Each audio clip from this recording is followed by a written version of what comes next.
Hello and welcome back to Man v Film. After the longest while, I've managed to finish the Buster Keaton Volume 3 set by watching College, which literally just finished a couple of minutes ago for me. And this is probably the first movie out of all the Buster Keaton movies that I really had a hard time connecting to.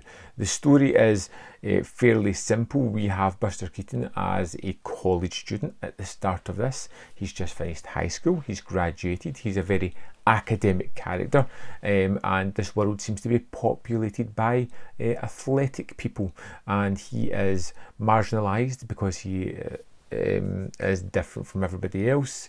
He wants to get the girl likes him, but is interested more in the athletic prowess of some of the other men. So when he goes to college, he tries to instigate himself into this fraternity of sportsmen. Of course, he's completely inept and fails constantly.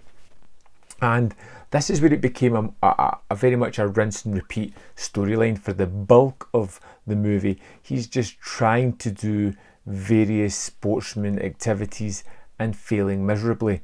And yes, they're kind of fun, and yes, it's typical kind of Keaton stuff, but they never really raise the bar. It just feels like the kind of stuff that we've seen him do many times before. Rinse, repeat, new event, and he does the same kind of thing again, failing wildly as he tries to do this.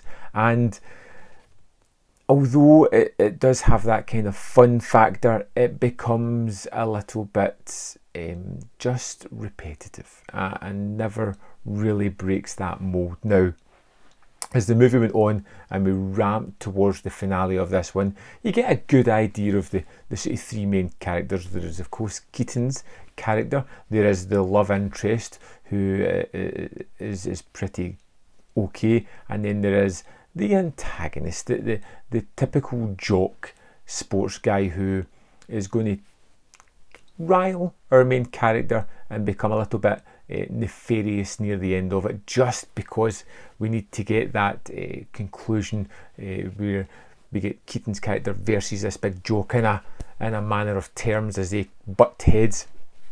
But the one thing that really saved this movie for me was the finale of the film, and it's quite fun how it's played within a bedroom with our three main characters, with Keaton excelling in every kind of activity he's failed at previously, and it adds a lot of fun to the proceedings. I really kind of loved the finale. It gave me that creativity, that energy, that kinetic sensibility about it that really made me quite excited, and also a little bit sad and depressed, because if we had that kind of energy the rest of the movie, it would have been a really enjoyable flick. But unfortunately, what you get is a fun opening, a drenched fun opening, some exciting and funny moments throughout the movie, but a lot of similar kind of scenes, and then a really good finale.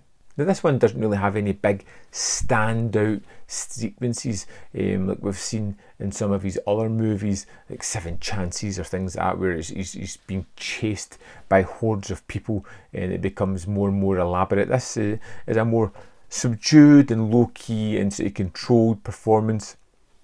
You feel as if they're not trying to do anything too elaborate, with the exception of, say, that last scene, whereas although it is held within four walls, it is quite inventive and quite energetic. I did enjoy College by far. It's the least favourite of the movies on this set, which started oh so strong with our hospitality and kind of went down the way, unlike the Volume 2 set where they seemed to get better as they went along. I'd still recommend checking it out, particularly for the wealth of extras that come on this one, which I won't run through because I did that on my pickup video when I first got this one.